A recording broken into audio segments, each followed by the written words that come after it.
This program is powered by Mega Bank Nepal Limited.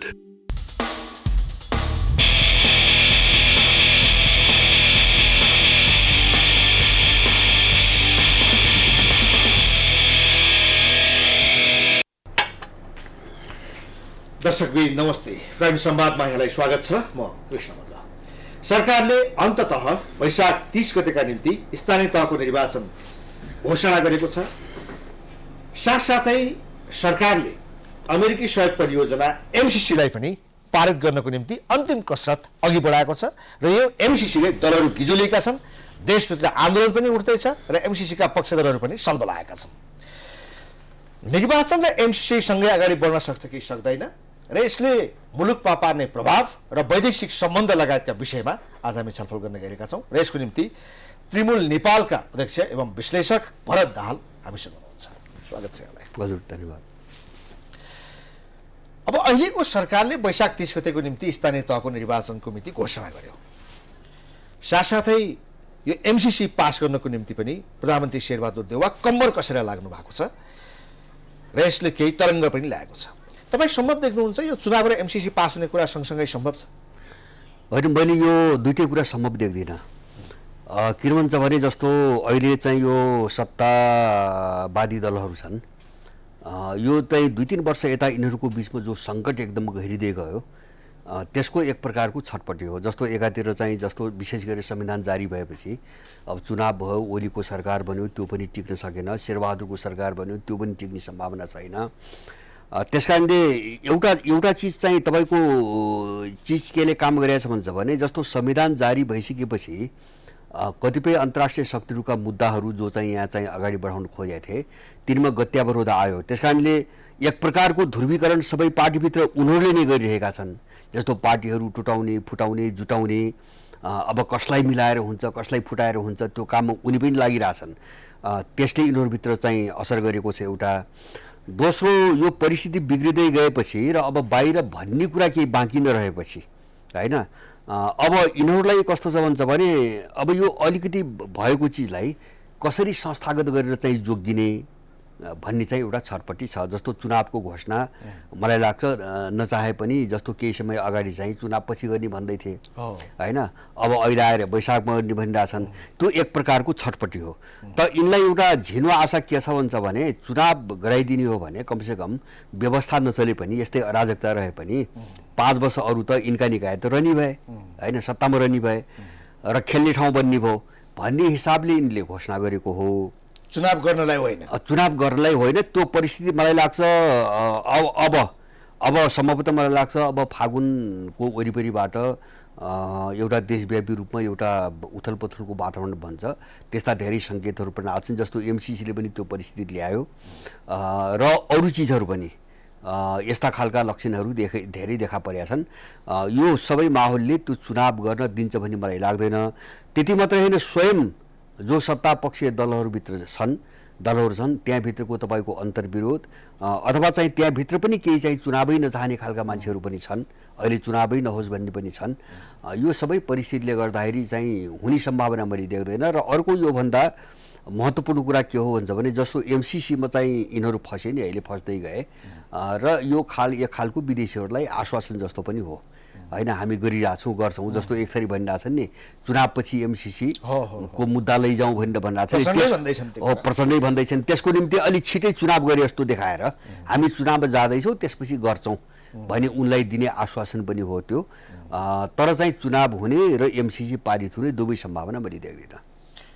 तर यो चुनाव गर्नको निम्ति त सबै दलहरू एकमत छन्, स्वागत गरेका छन् सरकारको घोषणालाई। दलहरू मिलेर पनि चुनाव नहुने हो होइन? दलहरू मिलेर अथवा यिनले चाहेर नेपालमा केही पनि हुँदैन। जस्तो हामीले धेरै पहिलेदेखि धेरै घटनाहरू हेऱ्यौँ होइन, जस्तो माओवादी युद्धकाल तपाईँको देख्यो, त्योभन्दा अगाडि चाहिँ तपाईँको दासढुङ्गा देख्यो। दासढुङ्गामा त यही केपी ओली माधव नेपालको आयोगले यो हत्याकाण्ड हो, हत्यारा पत्ता लाग्छ त भनेको थियो नि, तर भनेर त्यो छानबिन गर्दा छानबिन होइन, त्यो रिपोर्टै बाहिर ल्याउन सकेनन्, रिपोर्टै दबाउनु पर्यो भनेपछि यिनीहरूले चाहेर केही पनि हुँदैन।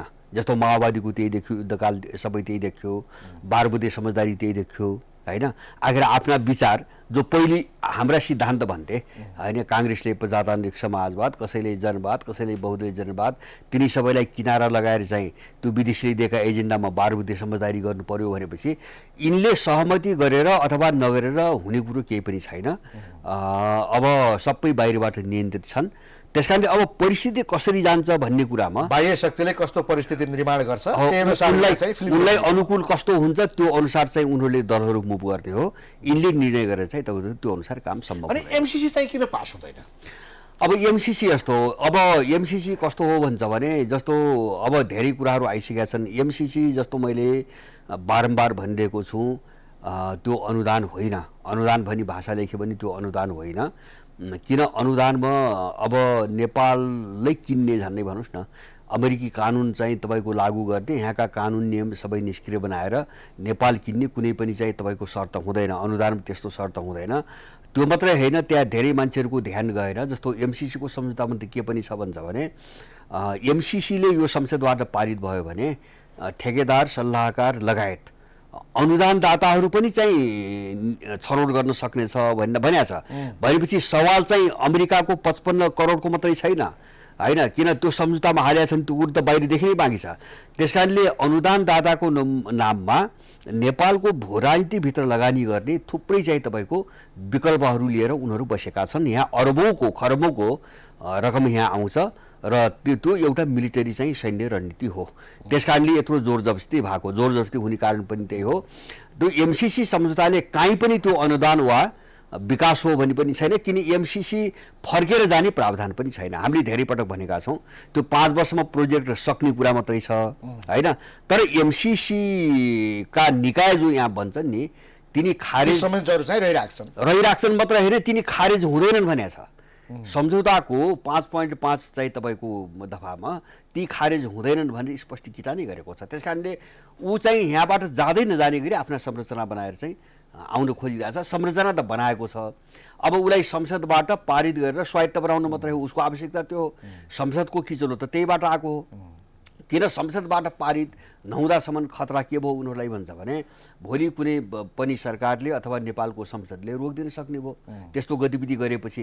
त्यसकारणले त्यो सबै हात चाहिँ तपाईँको काटेर उनीहरू एउटा आफ्नो सरकार बनाएर बस्ने योजनामा आएका छन्। त्यसकारणले एमसीसी पेचिलो किन भयो त भन्छ भने अब हाम्रो आफ्नो पाटो छ, हामीलाई हुने नोक्सानी, हाम्रा स्रोत साधन उनले लुट्ने हाम्रो आफ्नो पाटो छ, त्यतातिर नजाउँ। र यसको अर्को पाटो के हुन्छ भने तिब्बत विभाजनको निम्ति अमेरिकाले अगाडि बढाएको मिसन हो, यो केही पनि होइन। अब यो अहिले जटिल हुने र पारित नहुने कारण यति हो। जस्तो अहिले तर पारित गर्नको निम्ति त सबै लागे त, काङ्ग्रेस कम्बर कसैले लागेको छ, एमाले लागेको छ, सबै प्रचण्डले चिठी पठाइसकेका रहेछन्। हो, सबै गरे। अब संसदबाट पास गर्न शक्ति भनेका यिनै हुन्, यिनीहरूको संख्या पुगिहाल्छ। पुग्छ तर पास किन गर्दैनन् त होइन, संख्या त पुग्छ नि त। जस्तो ओलीले हिजो त्यही महरालाई चाहिँ तपाईँको चाहिँ अगाडि बढाएन भनेर दोष लगाएर त्यो एम्बुस थाप्या होइन ओलीले होइन। ओली सरकारले महरालाई सभामुखबाट हटाए नि त। अहिले पनि ओलीको चाहिँ सभामुखले राजीनामा दिनुपर्छ भनी त्यो काइते माग त त्यसैसँग जोडिएको छ होइन। त्यसकारणले त्यो चाकरी पनि चलिरहेको छ। तर त्यसको अर्को पाटो के हो भन्छ भने अरूलाई दोषारोपण गर्ने र आफू चाहिँ देखिन नसक्ने व्यवस्थामा उनीहरू फसे। त्यो केले फसायो भन्छ भने अहिले विश्वको जो शक्ति सन्तुलन हो त्यो चाहिँ उल्ट्यो। जस्तो एमसीसी पारित गर्दा विश्वको शक्ति सन्तुलन जुन थियो अब त्यो चाहिँ एकदम उल्ट्यो। नेपाल विश्वमा पनि उल्ट्यो, नेपालमा पनि उल्ट्यो। जस्तो अहिले चीन र रुस, अमेरिका जस्तो युक्रेनको घटना जो तनाव हामी देखिरहेछौँ, ताइवानको देखिरहेछौँ नि, अब यसको चाहिँ तपाईँको असर नेपालको भूराजनीतिमा पर्यो। त्यसकारणले अब यसले ल्याउने जो जोखिम हो नि, अब एउटा देशलाई विभाजन गर्नुको निम्ति अर्को देशको चाहिँ सैन्य रणनीति ल्याएर चाहिँ यहाँ कार्यान्वयन गर्न थालेपछि त अर्को पक्षले त छोड्ने कुरा त आउँदैन। त्यसकारणले यो चुनौती जो अगाडि आयो यसलाई यिनीहरूले थ्याक्न नसक्ने भए। त्यसकारणले सबै चाहिँ आफ्नो बचाउ कसरी गर्ने। तर आजका मितिसम्म त यिनीहरू एमसीसी पास गर्नेमै छन् नि, एमाले पनि एमसीसी पास गर्नेमै छ कि बदलिसके उसको धारणा र रटान चाहिँ पास गर्नुपर्छ भन्ने भित्रभित्र चाहिँ एमसीसीको विरोधमा लाग्यो हो एमाले? होइन, भित्रभित्र यस्तो हो, भित्रभित्र चाहिँ एमसीसी पास गर्ने जस्तो अमेरिकनहरूसँग सबैको त्यही छ। त्यो प्रचण्डको पनि त्यही छ जो पत्रबाट त देखियो नि होइन। अब शेरबहादुरको त हुने नै भयो। बाहिर चाहिँ अर्को कुरा बोल्ने, आफू नबोल्ने। जस्तो केपी ओलीहरू के भन्छ भने केही मान्छे एमसीसीको पक्षमा बोलाइरहेछन् होइन त्यो अमेरिकालाई दिएको सन्देश हो हामी त्यसको पक्षमा जस्तो प्रदीप गेवालीहरू साह्रै नाङ्गो भएर आइरहेछन् नि अहिले एमसिसी विकास परियोजना हो भनेर चाहिँ आइरहेछन् र यतातिर चाहिँ आधिकारिक रूपमा उनीहरू के भनिरहेछन् भन्छ भने सरकारमा भएकाले पहिले सहमति गर एउटा चाहिँ राय बनाऊ निर्णय गर त्यसपछि हामी बोलाउँला उनीहरू बोल्न चाहिरहेछन् किन उनीहरूले के हेरिरहेछन् भन्छ भने भोलिको नेपालको चाहिँ यो त भू राजनीतिमा नेपालको परिस्थिति कसरी डेभलप विकास हुन्छ भनेर त्यो हेरि मात्रै रहेछन् होइन जस्तो खतरा जो आइरहेछ नि बढिरहेछ त्यस कारणले अब भोलि चाहिँ अब थ्याक्नै नसक्ने सम्भावना नहुने आफू पनि नरहने स्थिति आयो भने यो विवादास्पद भयो हामी यसको पक्षमा जाँदैनौँ पनि भन्न सक्छन् त्यो कुन बेला भन्छ भने जस्तो अहिले इन्डियनले पाले अमेरिकनले पाले युरोपियनले पाले होइन यहाँसम्म सत्तामा ल्याए उनले ल्याएको हो सबै त्यस कारणले गर्दाखेरि अब यसबाट पन्छेर आफू सुरक्षित चाहिँ हुन सक्ने खालको अर्को सन्तुलन चाहिँ विकास भयो भने यिनले नाइ भन्न पनि सक्छन् अब त्यो विकास नहुँदासम्म यिनको यस्तै दोगला भाषा हुन्छ यिनको भाषा के हुन्छ भने काङ्ग्रेस चाहिँ माओवादी माधव नेपालले गरिहेरौँ त्यसपछि हामी बोलाउला भने एमाले भन्ने अनि चाहिँ प्रचण्डले चाहिँ उतातिर प्रतिबद्धता पत्र पठाउने यतातिर पार्टीमा चाहिँ परिमार्जन संशोधन नभइकन हुँदैन भन्ने यो छ र मलाई यो पछिल्लो सङ्केत जस्तो फातिमाको जो अन्तर्वार्ता आयो अहिले यसबाट मैले के बुझ्छु भन्छ भने अमेरिकनहरूले आश मारेको जस्तो मैले बुझ्छु किन भन्छ भने एकचोटि फातिमाको फेरि अहिले आयो योभन्दा अगाडि के आएको थियो भन्छ भने एमसिसीको विरोध गर्ने समर्थन गर्ने र एउटा मध्यस्थकर्ता भएको एउटा चाहिँ तपाईँको अध्ययन समिति बनाउने भन्ने कुरा पनि आएको थियो सरकारले अब गठबन्धनहरूको बिचमा पनि एउटा कार्यदल बनेको थियो र अमेरिकालाई त्यहाँ कहाँ संशोधन गरेर जान सकिन्छ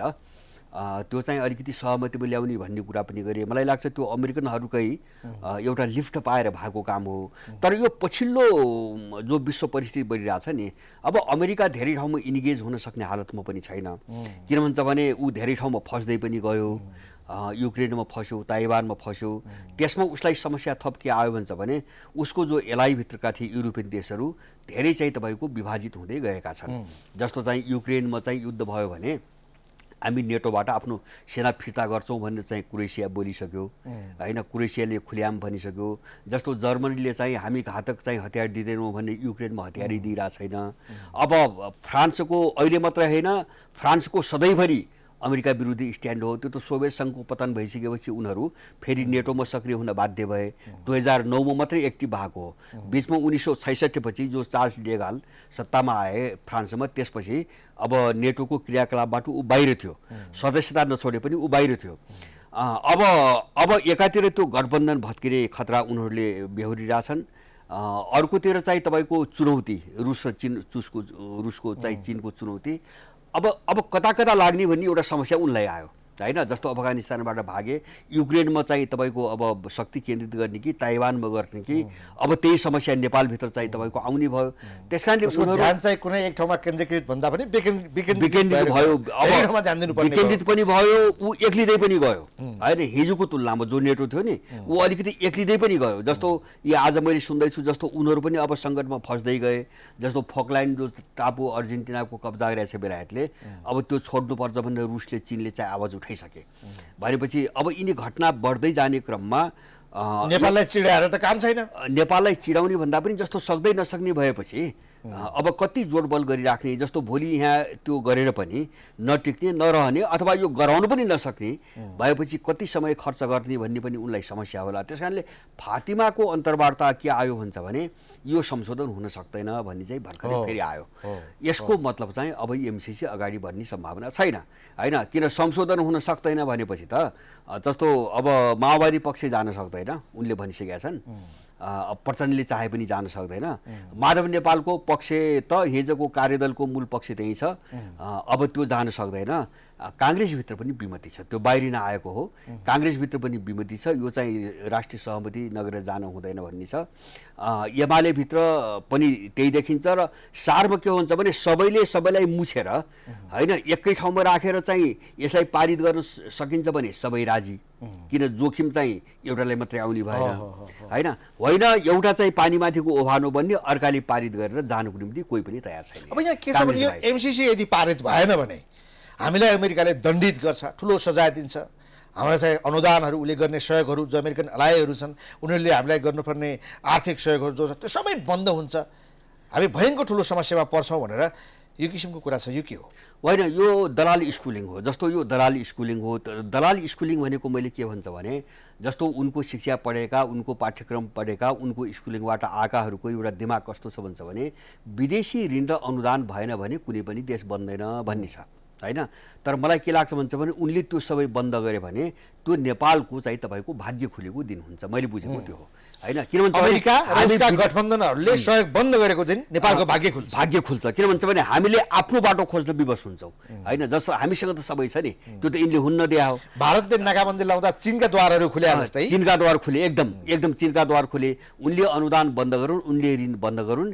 त्यसपछि हामीसँग स्रोत साधन नभए त होइन नि, हामीसँग कृषि छ, जमिन के अरे चाहिँ वन जङ्गल छ, जडीबुडी छ, पर्यटन छ, फलफुल छ, होइन? तपाईँको खानी छ, खनिज तत्त्व छ, सांस्कृतिक सम्पदाहरू छन्, हामीसँग नभएको होइन। तर हामीसँग भएको चिजमा उनीहरूले लगानी गर्नै दिएनन् कहिले पनि। र अनि चाहिँ तपाईँको हाम्रो देशलाई चौपट बनाइदिने, उनीहरूले हामीलाई ऋण र अनुदानमा निर्भर गराउने। अब ऋण र अनुदान भनेपछि के हुन्छ? एमसिसी जस्तो हुन्छ, होइन? अनुदानमा त यत्रो चाहिँ शर्त छ, देशै किन्ने शर्त छ भनेपछि ऋणमा त उसले त झन् दिँदैन। त्यस कारणले गर्दाखेरि त्यो दिने, त्यसपछि हामी यसरी चलाउँछौँ। ल, अमेरिकाले बन्द गरेछ भने पनि हामीलाई सहयोग कसले गर्छ त्यो बेला?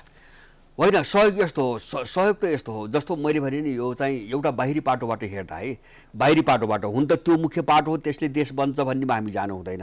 बाहिरी पाटोबाट हेर्दाखेरि के हो भन्छ भने जो अमेरिकन ब्लकको विरुद्धमा अहिले चाहिँ अर्को जो ब्लक भन्यो नि, ऊ चाहिँ तपाईँको खुसी हुँदै आउँछ। जस्तो अर्जेन्टिना पुग्यो चीन, एकछिन भन्नुहोस्, अर्जेन्टिना पुग्यो, अर्जेन्टिना अब त्यहाँ एउटा चाहिँ सहमति यस्तो के भएछ भन्छ भने फोकल्यान्ड अर्जेन्टिनाको हो भन्ने कुरो चीनले समर्थन गर्ने, ताइवान चीनको अङ्ग हो भन्ने कुरा चाहिँ तपाईँको अर्जेन्टिनाले समर्थन गर्ने, होइन? अब यो ध्रुवीकरण भइरहेको छ नि, रसियाले गरिसकेका छ भनेपछि अब यो ध्रुवीकरण त विश्वभरि हुन्छ भनेपछि अहिले चाहिँ इन्डो पश्चिमा शक्तिहरू जुन नेपालमा लगानी गर्ने, ऋण गर्ने भनिरहेछन् नि, यिनीहरू बन्द गरे भने मलाई लाग्छ अर्को पक्ष तुरुन्तै आउँछ। उनले खोजेकै त्यही हो, होइन? जस्तो चीन भयो, रुस भयो, अरू देशहरू भए, अब जस्तो उनका पनि आफ्ना निकाय छन्, जस्तो ब्रिक्स छ, होइन? जस्तो एसियाली विकास ब्याङ्क छ, अथवा चाहिँ तपाईँको के अरे चाहिँ साङ्घाई कोअपरेसन चाहिँ सङ्गठन छ, आदि इत्यादि। उनका पनि आफ्ना संरचनाहरू छन्।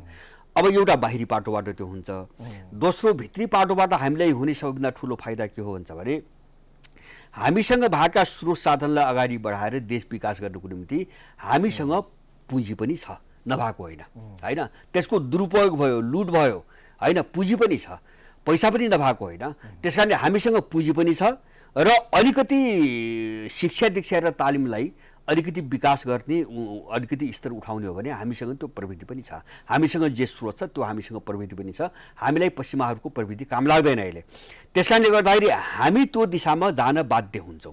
जस्तो तपाईँले भन्नुभयो नि, इन्डियाले नाकाबन्दी भएपछि कमसेकम एउटा कुरा के भयो भन्छ भने चीनबाट चाहिँ समुद्रसम्म जाने बाटो त खुल्यो नि, होइन? अरू सुक्खा बन्दरगाहका बाटा पनि खुले, सामुद्रिक बन्दरगाहका बाटा पनि खुल्यो। मलाई लाग्छ पनि खुले, भारतलाई पाठ पनि पढायो र मलाई लाग्छ इन्डियाले अब नाकाबन्दी भन्ने आँट अब गर्दैन, होइन? किन हिजो यो बाटो थिएन, बाटो नभए हुनाले उसको हिम्मत आएको हो। अब यिनी सम्भावना धेरै खुल्छन् र मलाई यो हुन जरुरी छ, मैले देखेको। अब एक थरीलाई निकै हतारो छ। अब तत्काल अहिलेको अवस्था हेर्दा हुन त यसको उत्तर लगभग आइसकेको छ। काङ्ग्रेस, एमाले, उता बाबुराम, यी शक्तिहरूलाई एकातर्फ यो एमसिसी पास गर्नुपर्ने निकै हतारो छ, निकै छटपट्टि पनि देखिन्छ। त्यो कारण के होला? कारण त जस्तो अब कतिपय उनको मिसनमा जोड्ने राखा, जस्तो माओवादी वृत्तिभित्र बाबुरामको र प्रचण्डको कुरा गर्नुहुन्छ भने अझ बढी चाहिँ बाबुरामको कुरा गर्नुहुन्छ भने नेपाल विरोधी मिसनमा सुरुदेखि, होइन? यत्रो मान्छे मराएर, होइन? तपाईँको स्थापित गरेर सत्तासम्म, प्रधानमन्त्रीसम्म ल्याइपुर्याएका व्यक्ति हुन्। पहिलो कुरा हामीले उनी जीवनभरि चाहिँ उनको चेतना आएदेखि उनीहरू बाहिरी शक्तिहरूको मिसनमा देश विरुद्ध काम गर्दै आएका मान्छेहरू छन्। एक थरी मैले बाबुरामलाई त्यही रूपमा बुझ्छु। दोस्रो थरी कस्तो छन् भन्छ भने आफ्नो कुण्ठा, महत्त्वाकांक्षा र स्वार्थको कारणले विदेशी चाहिँ रणनीतिसँग सौदाबाजी गरेर देश विरुद्ध अपराध गर्ने मान्छेहरू छन्। जस्तो प्रचण्ड, केपी ओलीहरू यस्तै खालका मान्छेहरू छन्। जस्तो कतिपय मान्छे कस्ता छन् भन्छ भने ठ्याक्कै विदेशी नेटवर्कसँग, होइन? उनका चाहिँ एउटा संदिग्ध सङ्गठनात्मक संरचनाहरूसँग जोडिएर काम गर्दै आएका मान्छे छन्। जस्तो आर्जु राणा खालका मान्छेहरू, शेरबहादुर देउवाको समस्या त्यही हो, होइन? अब विभिन्न तहका मान्छेहरू छन्। त्यसकारणले अब उनीहरू कहाँ फसे भन्छ भने खाए, विभिन्न स्वार्थले खाए, विदेशीको खाए, काम त गर्नु पर्यो।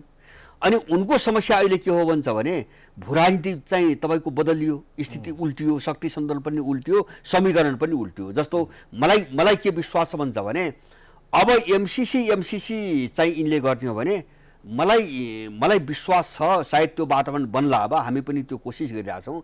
यिनलाई चाहिँ गाउँ घरबाट चाहिँ यिनलाई एउटा चुटेर चाहिँ तपाईँको निकाल्ने एउटा अभियान नेपालमा किन अति भइसक्यो यो नाङ्गोपन, निर्लज्जता होइन। 55 अरब धेरै ठुलो रकम पनि होइन। एनसिएललाई यिनले 65 अरब चाहिँ तपाईँको करमुक्त गर्न सक्ने, अनि अमेरिकाको 55 अरब चाहिँ तपाईँको भएन भने देश डुब्छ भन्ने, यो एमसीसी पास गर्नुपर्छ भन्नेहरूलाई, एमसीसी पक्षधरहरूलाई विदेशीको गुलाम भएर नेपालमा एमसीसी पास गर्न लागेकाहरूलाई घरबाट चुटेर पठाउनुपर्छ। होइन, चुटेर होइन, चुट्नै पर्ने स्थिति आयो। किन भन्छ भने म केमा प्रश्न छु भन्छ भने जस्तो यो देश लुट्नेहरू, विदेशीहरूको चाहिँ तपाईँको स्वार्थमा देश यसरी बर्बाद पार्ने अपराधीहरूलाई हामीले दण्डित गर्न सकेनौँ, नेपाली जनताले दण्डित गर्न सकेन भने भोलि जस्तो सुकै परिवर्तन होस् होइन, त्यसबाट दुनियाँले कुनै पनि शिक्षा पाउँदैन। तपाईँ यस्तो अपराधी चाहिँ करण गरे होइन सिङ्गो देशलाई, तपाईँ अब भोलिको पिँढीलाई कसरी नैतिकवान बनाउनुहुन्छ? अपराधीलाई दण्डित नगरिकन तपाईँ कसरी नैतिकवान बनाउनुहुन्छ? 47 सालमा चाहिँ पञ्चायतकालमा अपराध गर्ने पनि उन्मुक्त होइन, छुट पाउने। अनि बहुदल कालमा चाहिँ तपाईँको 47 सालपछि जसले अपराध यत्रो गरे तिनी पनि सब उन्मुक्त। माओवादी युद्धकालमा त्यस्तो अपराध गरे उन्मुक्त। अनि अपराधलाई सधैँभरि तपाईँ उन्मुक्ति दिनुभयो भने यो दण्डहीनताले भोलिको पिँढी तपाईँ जानुहोस् वा अर्को कुनै वा म होइन, नेपाली जनताले राम्रो सन्देश पाउँदैन। र त्यो सन्देश दिनको निम्ति अब अपराध चाहिँ क्षम्य हुन सक्दैन भन्नको निम्ति यिनलाई दण्डित गर्नै पर्छ। यिनलाई चाहिँ तपाईँको जेल हाल्ने हो कि यिनको सर्वसहरण गर्ने हो कि यिनलाई श्रम कारावासमा पठाउने हो कि यिनलाई मार्ने हो होइन। तपाईँ एउटा दण्डको व्यवस्थाभित्र नगइकन अब देश बनाउन मैले चाहिँ सम्भव देख्दिनँ। यो बढी आदर्शवादी कुरा परिस्थिति निर्माण होला र होइन, अवश्य भावी एकदम अनिवार्य निर्माण होला र होइन, एकदम अनिवार्य। त्यो मैले अनिवार्य किन भनिरहेको दुईवटा कारणले। एउटा कारण मैले भन्छु नेपालको भूराजनीतिक सङ्कट यहाँको आन्तरिक उपज होइन होइन, यो विश्वको जो शक्ति राष्ट्रहरूको जो लडाइँ हो नि त्यो लडाइँलाई नेपालको भूराजनीतिबाट कसरी कार्यान्वयन गर्ने भन्ने एउटा दाउपेचको रूपमा आएको हो। त्यसकारणले अन्तर्राष्ट्रिय चाहिँ परिस्थितिको दिशा जतातिर जान्छ नेपालको भूराजनीतिको समस्या त्यही दिशातिर अगाडि बढ्छ। एउटा कुरा होइन, किन यो स्वतन्त्र परिघटना भइदिएको भए हामी त्यो पाटो हेर्दैनथ्यौँ होइन, तर यसको उत्पत्ति त यहाँभित्रबाटको त होइन, त्यो त उनले सिर्जना गरे हुन्। त्यसकारणले उनले जसले सिर्जना गर्यो उनीहरू कमजोर हुँदै जाने क्रममा होइन यहाँभित्र उनले परिचालन गरेका मान्छे स्वतः कमजोर हुन्छन्। एउटा कुरा। दोस्रो चाहिँ आन्तरिक रूपमा हेर्ने हो भने मलाई लाग्छ नेपालको इतिहासमा यो दल भन्ने जो चाहिँ तपाईँको गिरोह, यो अपराधिक गिरोहहरू जो थिए नि अहिलेसम्म, यिनी यसरी नाङ्गिएको, यसरी बदनाम भएको र यसरी घृणित भएको यो पहिलो पटक हो। त्यसकारणले अब विकल्प नहुँदासम्म को कता पछि लागेको छ व्यवस्थाले अथवा इच्छाले त्यो छुट्टै कुरा हो होइन, छुट्टै बहसको कुरा हो। तर मलाई लाग्छ नेपालको चाहिँ तपाईँको 79.9% मान्छे चाहिँ अब दलहरूको पक्षमा छैन। यो आन्तरिक रूपमा विकास भएको राम्रो पाटो हो। त अब एउटै चिज के हो भन्छ भने तपाईँको ग्लोबल्ली हेर्दाखेरि पनि र नेपालभित्र हेर्दाखेरि पनि एउटा निमित्त कारण भन्छ नि, जस्तो सबै चिज तयार भइसकेका हुन्छ, एउटा झिलको कुनै फिलिङ हो होइन, तपाईँको पर्ने त्यो न्यू के भन्छ मैले बुझेको त्यति मात्रै, त्यो न्यू कहाँनिरबाट निस्कन्छ मैले बुझेको त्यति हो। र अब त्यसको निम्ति धेरै चिज जुट्नुपर्छ होइन, जस्तो चाहिँ यहाँभित्रको परिवेश, बाहिरको परिवेश, यहाँका मान्छेहरूको मनोविज्ञान अथवा चाहिँ यहाँ यिनी चाहिँ दलहरूभित्रको चाहिँ समीकरण अथवा यिनको विरोध गर्नेहरूको समीकरण सबै एउटा अनुकूलताको बिन्दुमा गयो भने एउटा सानो झिल्कोले यिनलाई चाहिँ सखाप पार्टीवाला छ। त्यो अनुकूलताको बिन्दुको प्रतीक्षा कहिलेसम्म? किनभने अब यहाँ 99% भन्दा बढी चाहिँ उनीहरूले दल चाहेका छैनन् भनिहाल्नुभयो। अब यी दलहरू जसले चाहिँ यो परिस्थिति सिर्जना गरे यिनका विरुद्धमा त्यत्रो जनमत छ भने र यिनका विरुद्धमा त्यसरी शक्तिहरू लागेका छन् भने ती शक्तिहरू पनि प्रभावकारी देखिएनन्। तपाईँ स्वयंमा आफै क्रियाशील हुनुहुन्छ, तपाईँको अभियान छ, पार्टी नै खोल्नु भएको छ, अन्य राजनीतिक दलहरू पनि छन्, अन्य शक्तिहरू पनि सडकमा हामी देख्छौँ। 4-5 दिन आउँछ त्यसपछि हराउँछन्। निश्चित रूपमा सबै जस्तो त्यो केही कारणले भइरहेछ। केही कारणले भनेको पनि जस्तो नेपालमा जुन खालको दृश्य देख्यो नि, मान्छेलाई केही वर्ष अगाडिसम्म यसको कल्पनै थिएन। माने देश यस्तो होला भनेर मान्छेले कल्पना गरेको थिएन। जो दलहरू भनेर विश्वासका साथ मान्छेले जीवनभरि साथ दियो पुस्ता उनीहरू यो अवस्थाका होलान्, यिनको चेहरा यस्तो होला भन्ने मान्छेलाई अनुमान थिएन। त्यस कारणले सबै चिज एक्सपोज त भयो, भताभुङ्ग भयो सबै चिज। तर अब नयाँ अब यो कुनै पनि हामीले पहिले बोकेको चिज यो कुनै पनि काम लाग्दैन भन्ने जो अनुभूति भयो नि, यो अनुभूति गर्ने मान्छेले यसको विकल्प के हो भन्ने च्याप्टरमा कहिले पनि छलफल बहस गर्न पाएन, स्वयं हामीले पनि पाएनौँ, केही वर्ष यता मात्रै हो। त्यस कारणले अहिले चाहिँ अलिकति ठुलो समस्या, एउटा समस्या भन्दा पनि ठुलो जिम्मेदारी के आइपर्यो भन्छ भने अब नयाँ सोच विकास गर्नु पर्यो, नयाँ विचार विकास गर्नु पर्यो। र अब यस्तो चारैतिरको स्कुल 50औं स्कुलिङमा छरिएको मान्छे होइन, कोही राप्रपा स्कुलिङ, कोही चाहिँ तपाईँको एमाले, कोही माओवादी, कोही काङ्ग्रेस, कोही मधेसवादी, कोही अथवा के विभिन्न समूहहरू, अब विभिन्न स्कुलिङबाट आएका मान्छेहरू जो चारैतिर छरिएर सानसाना समूह बने नि, त्यो समूह बनाएको हिजोको स्कुलिङको असरले हो। र यो फिल्टर हुन, यो खारिन र यो कङ्क्रिट हुन अलिकति टाइम लाग्छ, किन स्कुलिङको अन्तरले यो विभाजन ल्याएको हो। जस्तो हामीले भर्खरै अस्ति हिजो मात्र एउटा पत्रकार सम्मेलन गऱ्यौँ, यसलाई एउटा जनआन्दोलनको एमसिसी विरुद्ध, नाम त अहिले एमसिसी विरुद्ध मोर्चा बन्या छ, तर यसलाई अलिकति भरपर्दो र टिकाउ यो देशको समस्यासँग लड्नको निम्ति यसलाई आन्दोलन मात्र होइन जनआन्दोलनको रूपमा अब उठाउनै पर्ने स्थिति आयो भनेर हामी बीच एउटा सहमति भयो। सहमति त भयो नि त, हिजोसम्म त्यही भइरहेको थिएन, अब विकास भयो। जस्तो चाहिँ त्यहाँ राजावादी भन्ने पनि छन्, त्यहाँ गणतन्त्रवादी भन्ने पनि छन्, त्यहाँ कम्युनिस्ट भन्नेहरू पनि छन्, देशको निम्ति भन्ने छ। त्यस कारणले मलाई लाग्छ यो चाहिँ हाम्रो पनि बाध्यता हो होइन, अब बाध्यता पनि हो, आवश्यकता पनि हो। यो चिजले थेग्रिन्छ र एउटा त्यस्तो वातावरण, एउटा आन्दोलनको वातावरण आयो भने यो कङ्क्रिट हुन, ठोस हुन धेरै समय लाग्छ। यो त आन्तरिक रूपमा यहाँहरूको तयारी भयो। अब अर्को के भने यत्रो पृष्ठभूमि बाँधिसकेपछि राष्ट्रिय अन्तर्राष्ट्रिय परिस्थितिको पनि यहाँले व्याख्या गर्नुभयो। उता रुस अमेरिकाको तनाव भइरहेको छ युक्रेन मामिलामा, अब एमसिसी चाहिँ तिब्बतसँग जोडिएर आएको हो भने चीन के हेरेर बसेको छ, पक्कै पनि ऊ साइलेन्स छैन होला। यो सबै परिस्थिति, राष्ट्रिय अन्तर्राष्ट्रिय परिस्थिति, यसको प्रभाव समग्र दक्षिण एसिया लगायत नेपालमा के असर पर्छ र इमिडिएट यसको चाहिँ रिजल्ट के हुन्छ?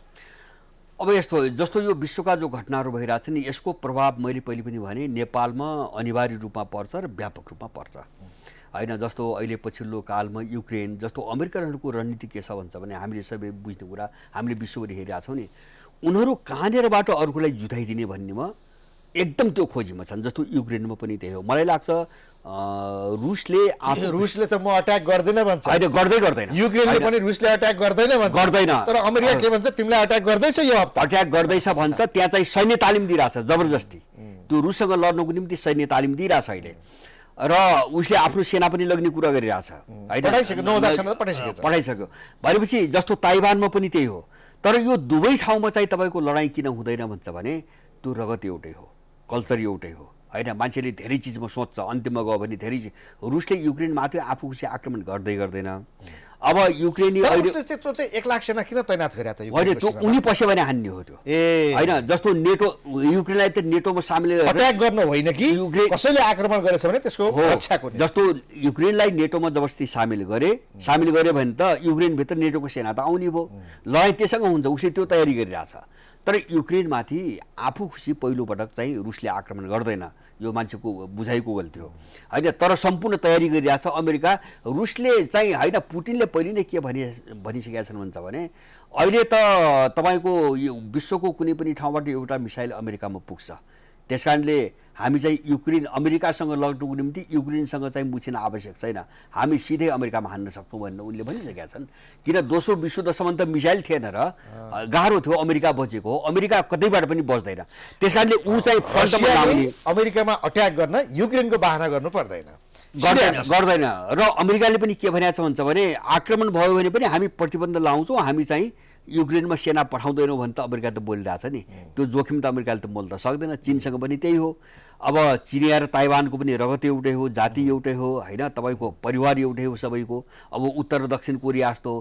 त्यस कारणले अमेरिकाको जोड मात्रै के हो भन्छ भने जस्तो नेपालमा पनि त्यही हो, नेपाललाई चीनसँग फसाइदिने, यहाँको भू राजनीतिमा एमसिसी पारित गर्ने, उसले आफ्नो डिजाइन अगाडि बढाउने। अब नेपालको भू राजनीति भएको छ, चीनसँग फस्ने भयो नेपाललाई चीनसँग फसाइदिने, युक्रेनलाई रुससँग फसाइदिने, ताइवानलाई चीनसँग फसाइदिने, अनि आफूले हतियार बिक्री गरेर चाहिँ तपाईँको अब चाहिँ आफ्नो वर्चस्व कसरी बचाउने भन्नेमा अमेरिका छ। मलाई लाग्छ यो असम्भव हो, यो सम्भव छैन। अब यो किन सम्भव छैन भन्छ भने एउटा चाहिँ अब प्रविधिको जो हतियार प्रविधि विकास भयो नि त्यो कारणले सम्भव छैन। अर्कोतिर चाहिँ राजनीतिक जो चाहिँ के अरे चाहिँ आर्थिक जो विकासको एउटा प्रवृत्ति पछिल्लो कालमा देखियो नि, यो गैर पश्चिमा देशहरू जो एउटा आर्थिक शक्तिको रूपमा उदाए त्यो कारणले पनि यिनको परिस्थिति अनुकूल छैन। अब त्योभन्दा पनि महत्त्वपूर्ण कारण के हो भन्छ भने जस्तो अहिले रुस र चीनले एउटा यिनलाई खतरा कहाँ थियो भन्छ भने यो सिस्टम जो हुन्छ नि, यो सफ्टवेयरको सिस्टम यो सबै पश्चिम निर्भर थियो। यसबाट उनीहरूले मुक्त हुने आफ्नो तयारी गरिसकेका छन्। जस्तो डिसेम्बर 25 पुतिन र चाहिँ सीको बिचमा जो भेट भयो उनले एउटा महत्त्वपूर्ण कुरा के गरे भन्छ भने हाम्रो आफ्नो फाइनेन्सियल सिस्टम चाहिँ हामी निर्माण गर्छौँ भनेपछि जस्तो अहिले चाहिँ पैसा पठाउनेदेखि लिएर कारोबार यताउति गर्ने सबै उनको सिस्टममा काम गर्नु परिरहेको छ। अब यसबाट मुक्त हुन किन खोजिरहेका छन्? युक्रेन मामिलामा चाइनाले समर्थन गर्ने, यहाँ ताइवान मामिलामा रसियाले समर्थन गर्ने। अब उनको सहकार्यको कुनै सीमा छैन भनिसकेपछि उनको मिलिटरी गठबन्धनसम्म पुगिसकेको छ र अब भोलि त्यो खुल्यो भने उनको वरिपरि धेरै देशहरू हुन्छन्। त्यसैले गर्दाखेरि अब यो जो शक्ति हो नि यसका अगाडि अमेरिकनहरू त्यो पनि अलग थलग र धेरै चाहिँ आन्तरिक चाहिँ कचिङ्गलका बिचमा अगाडि बढ्न खोजिरहेछन् नि, यिनीहरू उँभो लाग्ने सम्भावना मैले कतै पनि देख्दैन विश्वको परिस्थिति हेर्दा। र अब त्यसको असर नेपालमा पर्छ। त्यसकारणले गर्दाखेरि जसले यी शक्तिहरू असर पर्ने सम्बन्धमा तत्कालिक असरमा सत्ता गठबन्धन सरकारको के हुने देखिन्छ? होइन, सत्ता गठबन्धन मलाई लाग्छ टुट्छ। सत्ता गठबन्धन जस्तो यो किन टुट्छ भन्छ भने जस्तो यिनलाई त खेलाउ यिन त प्यादा मात्रै हुन् केही पनि होइनन् होइन। जस्तो पहिले ओली र चाहिँ प्रचण्डलाई जुटाएको उनीहरू मैले सुरुमै भनेको थिएँ। चीनले जुटायो भने नबुझ्ने मान्छेहरूले अथवा चाहिँ विरोधीहरूले त्यो चाहिँ एजेन्टहरूले चीनले जुटायो भने त्यो जुटाएको उनले हो। किन भन्छ भने बहुमत पुर्याउने त्यहाँ त व्यवस्था के छ, एमसीसी सम्झौतामा केपीले गरेको व्यवस्था संसदको सामान्य बहुमतले पारित गर्न सक्ने भनेको छ। सामान्य बहुमत त ल्याउनु पर्यो, त्यसको निम्ति जुटाए होइन। तर संयोगले त्यहाँभित्र अन्तर्विरोध पैदा भयो, त्यो सामान्य बहुमतले नहुने भयो। नहुने भएपछि फुटाइदिए किन राख्ने? अब त्यसबाट कामै नहुने भएपछि किन राख्ने? फुटाइदिए। अनि प्रचण्डलाई चाहिँ तपाईँको माधव नेपाललाई शेरबहादुरसँग जोडे, यो पनि त्यसैको निम्ति बहुमत बनाउनको निम्ति भएको थियो। अब शेरबहादुर पनि हुन्न भने फुटाइदिन्छन्, उनलाई के मतलब भयो र? यसको गठबन्धन छ जुन गठबन्धनका अन्य पार्टनरहरूलाई केही पनि थाहा छैन, प्रचण्ड र देउबामिले चिठी पठाइरहेछन्। छैन माधव नेपाललाई पनि थाहा छैन, तिनको पार्टीलाई पनि थाहा छैन भनेपछि अब तिनी त पार्टी सार्टी पनि तिनी त्यस्तै ग्याङको रूपमा छन् सबै। अब त्यहाँ सिस्टम छैन, विधान छैन, कसैको चाहिँ मत सुनिने सत्ता गठबन्धन चाँडै टुट्ने भयो। टुट्छ। जस्तो एमसीसीको एउटा चित्र क्लियर भयो। जस्तो फातिमाको अन्तर्वार्ता मैले भने त्यो अनुसार अब उनीहरूले आश मारेको देख्छु मैले। किन अब यो किन उनले आफै पनि नेपालमा पसेर पनि अब सकिन्न भन्ने, ठेक्न चाहिँ गाह्रो पर्छ भन्नेमा उनीहरू पुगिरहेका छन्। पास भएछ भने पनि ठेक्न सकिन्न। फातिमाको अन्तर्वार्ता त्यहाँबाट आइरहेछ होइन। किन बिचमा नरम थिए अलिकति, केही बिचमा चाहिँ गाउँ टोलमा विरोध हुने भयो। अमेरिकन परियोजनाहरू पास भयो, एमसीसी हरेक ठाउँमा उसका संरचनाहरू निर्माण हुन थाल्यो, काम धमाधम यदि हुन थाल्यो भने पनि गाउँबाट विरोध हुन थाल्यो, गाउँमा मान्छे पिटिन थाल्यो भने के गर्ने? कसले पिट्ने भन्नु? नेपालीहरूले। एमसीसी पास गर्यो भनौँ, एमसीसी पास गर्यो, एमसीसी पास भएपछि त्यो अन्तर्गतका परियोजनाहरू यदि लागू हुन थाले, कामहरू हुन थाले भने त विरोध त नेपालमा हुने भयो नि। विरोध हुन्छ, त्यो चिज थ्याक्न नसक्ने त होला नि अमेरिकाले। त्यो चिज फातिमाले भनेको होइन, त्यो पनि थ्याक्न सक्दैन। अर्कोतिर चाहिँ कस्तो हुने भन्छ भने त्यो जो विद्रोह भड्किन्छ नि, विद्रोह दुई तिन कारण। एउटा विद्रोह भड्क्यो भने चाहिँ जस्तो उसलाई डर के हुन्छ भने चीनले सहानुभूति पाउने भयो, उनका विरुद्धमा जनमत भड्क्यो भने चीनले झन् सहानुभूति पाउने भयो, रुसले पाउने भयो, उनको त्यो आकलन होला एउटा। दोस्रो चिज के हो भन्छ भने यसमा कतिन्जेल मुछिन सकिन्छ त। अब जस्तो युक्रेन ताइवानको जो परिस्थिति छ नि, यो सबै हेर्दाखेरि यसमा कतिसम्म मुछिन सकिन्छ होइन। चारैतिर हात हालेर पार लागिन्छ कि लागिन्न, उनीहरू त्यो हिसाब किताब सबै गरेछन्। त्यस कारणले बिचमा अलिकति संशोधनको केही सहमतिको गुन्जाइस खोज्न थालेका उनीहरू अहिले अन्तिममा आएर चाहिँ यो प्रचण्डहरूको पत्र बाहिर ल्याइसकेपछि जो फातिमाको अन्तर्वार्ता हामी संशोधन मान्दैनौँ भनेर भनिसकेपछि यिनले चाहिँ के हुन्छ भने यिनलाई तर्साउने, अब आफू पनि पन्छिने, यिनलाई पनि तर्साउने होइन। तिमीले गर्दाखेरि विश्वासघात गर्यौ भनेर यिनलाई पनि नसेध दिने एउटा बाटो पनि राख्ने आफू पनि पन्छिने खालको बाटोमा उनीहरू गएको मैले बुझ्छु र उनले यो फागुनको 16, 17, 18 गति भनेका छन्, अन्तिम म्याद भनेका छन्, त्यहाँभित्र पारित भएन भने यो फिर्ता हुने निर्णय हुनसक्छ भन्ने भनेका छन्। यो खेल कस्तो हुन्छ, श्रीलङ्कामा जे भयो नि त्यही दिशातिर एमसिसी गएको छ। यिनीहरू यहाँबाट निस्कनै पर्छ। यहाँ त्यही प्रतिरोध हुन्छ भनेर सामान्य हिसाब थियो र उनले चाहिँ जस्तो उसले ल्यायो नि त तयारी, जस्तो यो एमसिए नेपाल भन्ने यो सिआइएको एउटा टिम छ नि, एमसिए नेपाल भन्ने बनाएको। अब त्यसले त सम्झौता गरेर आफ्नो सेक्युरिटी, आफ्नो सुरक्षा भनेर सुरक्षाको निम्ति पनि अमेरिकाको कार्डनो भन्ने एउटा सुरक्षा चाहिँ तपाईँको कम्पनीलाई त टेन्डर हालेर चाहिँ ल्याइसकेका छ नि, उनीहरू तयारी नगरेका हुनन् होइन। अब हवाई सुरक्षा त्यसपछि स्थल सुरक्षा, दुईवटा सुरक्षा हेर्ने भनेर चाहिँ कार्डनोलाई यिनले भित्राइसकेका छन्। त्यो सबै तयारीमा यिनीहरू गएका हुन्। सामान्य विरोधलाई चाहिँ दबाउने, मान्छे मार्ने हिसाबले गएका हुन्। त्यही भएर त्यो सम्झौतामा एमसिसी प्रोजेक्टसँग सम्बन्धित कुनै मान्छेले गरेका कुनै पनि अपराधमा नेपालको कानुन नलाग्नेसम्मका प्रावधान त्यही कारण राखिएको हो। हत्या, हिंसा, बलात्कार उनीहरूले गरे पनि नेपालको कानुन आकर्षित नहुने, उनलाई गिरफ्तार गर्न नसकिने, यो सबै प्रावधानहरू अब ठुलो चाहिँ नरसंहार गरेर अगाडि पेल्ने हिसाबले ल्याएका हुन्। अब उनीहरू यसबाट पछाडि हस्किरहेका छन्। मलाई लाग्छ उनीहरू चाहिँ अब एउटा बहाना बनाएर बाहिर निस्किन्छन्। हस्, धेरै धेरै धन्यवाद। हस्, धन्यवाद।